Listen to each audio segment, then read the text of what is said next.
Welcome to the Synthetic Electron 3D channel. Let's talk about something every hobbyist runs into, whether you're brand new or you've been printing for years. Why is everything in 3D printing so fragmented? Why does every printer you buy seem to come with its own slicer? And why can't you just pick a slicer that you like and use it for everything? Honestly, the more you think about it, the stranger it gets. We all just accepted a level of friction that would be unthinkable in any other hobby. Here's the perfect example. I uploaded a 3MF the other day, a format that's supposed to solve this exact problem, and someone commented that their slicer couldn't even open it.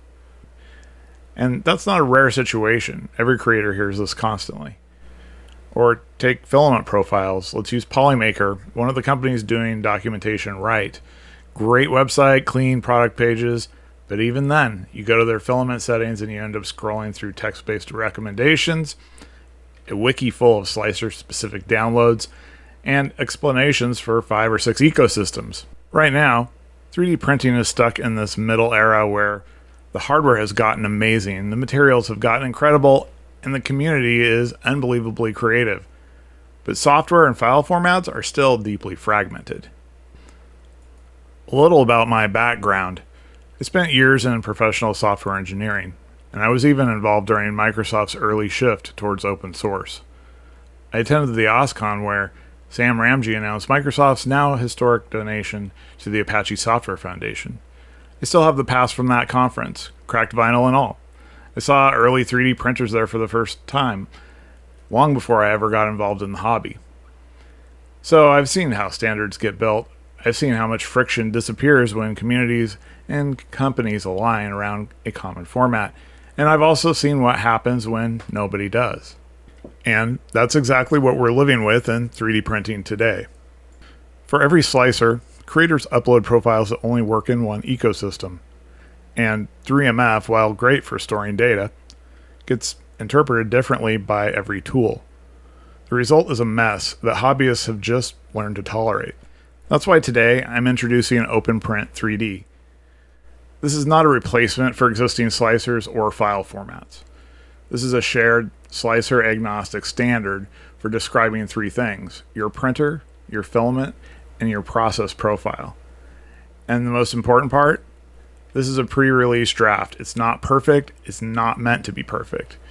It's a conversation starter because it needs to reflect the needs of hobbyists, not just developers or manufacturers. If you're tired of needing a different slicer for every printer, if you're tired of profiles breaking every time a slicer updates, if you're tired of hunting through wikis and text files just to get good results, then this is for you. OpenPrint3D only succeeds if the community wants it.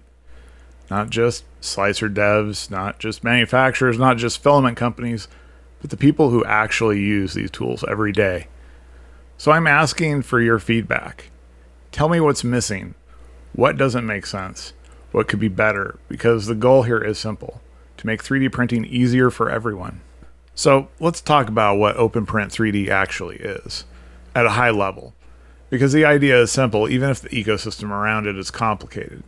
OpenPrint3D defines 3 things: your printer, your filament, and your process profile. And it defines all of them in a consistent slicer-agnostic JSON format that any slicer manufacturer or toolchain could implement. The goal isn't to replace slicers. The goal isn't to replace 3MF. This is about creating a shared source of truth that slicers can read from, instead of everyone maintaining their own incompatible formats. So, for example, a printer definition includes the things you expect: build volume, nozzle configuration, maximum speeds and accelerations, firmware flavor, all the static capabilities of the machine. A filament definition includes material type, recommended temperatures, density, flow multipliers, brand metadata, the things that currently live in different formats on different websites and different slicers. And a process profile defines how you want to print something: layer heights, wall counts, cooling behavior, speeds, all neatly organized and versioned. None of this is new. What is new is putting it all into a consistent format that any slicer can import without having to rewrite everything. If you're a developer or you're familiar with GitHub, the schemas are all in the repo. They're self-documented, versioned, and cleanly structured. They're not locked into any ecosystem, and they don't depend on any slicers or internal formats. Everything is built using standard JSON schema, so it's easy to validate, easy to extend, and easy to experiment with.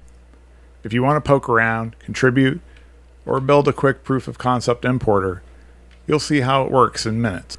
For manufacturers or filament vendors, this gives you one place to publish your profiles, instead of maintaining 5 separate ones. One file, one standard, every slicer can import it. And for hobbyists, it means you wouldn't need multiple slicers installed just to use all your printers. Again, this is a pre-release draft, intentionally. It's not final, it needs community input. So I don't want to dive too deep into the technical side here. I'd rather let you explore the repo, tell me what's confusing, what's missing, and what could be improved. Before I wrap up, I want to address something proactively. OpenPrint3D wasn't created as a reaction to Prusa's OpenPrint tag. This idea was actually conceived before that announcement, and the initial repo existed long before any of this was public. But honestly, the timing is interesting, and in a good way. The goals of the OpenPrint tag and OpenPrint3D are completely different, but they're also complementary. OpenPrint tag is about identifying and tagging filament. OpenPrint3D is about describing printers, filaments, and process profiles in a standardized structure. You could easily imagine a future where the two work together. And to me, the overlap in thinking just reinforces something important. People across this community, hobbyists, creators, developers, manufacturers, we're all starting to think more seriously about interoperability. If there's one thing I've learned watching the industry shift over the years, it's this. Even the companies that seem the most closed today can become champions of interoperability tomorrow. The pressure comes from the community. We're reaching the point where standardization isn't just nice to have. It's becoming a necessary step for the hobby to move forward. So the way I see it, the fact that multiple projects are moving in this direction is a sign that now is the right time for something like OpenPrint3D. The momentum is already here. We just need to shape it together. So again, this is a pre-release draft. It's meant to start a conversation, not finish it. Check out the repo, look at the schemas, tell me what you think. What needs to change, what needs to be added, and what would make it genuinely useful in your everyday printing workflow. If we do this right, it'll make 3D printing easier for hobbyists, cleaner for manufacturers, and simpler for developers. And that's a win for the entire ecosystem. Links to the repo and schemas are below. If you're curious, take a look, leave your thoughts, and help move this conversation forward. Together we can make 3D printing a little easier and a lot more interoperable. Thanks for watching, and I'll see you in the next video.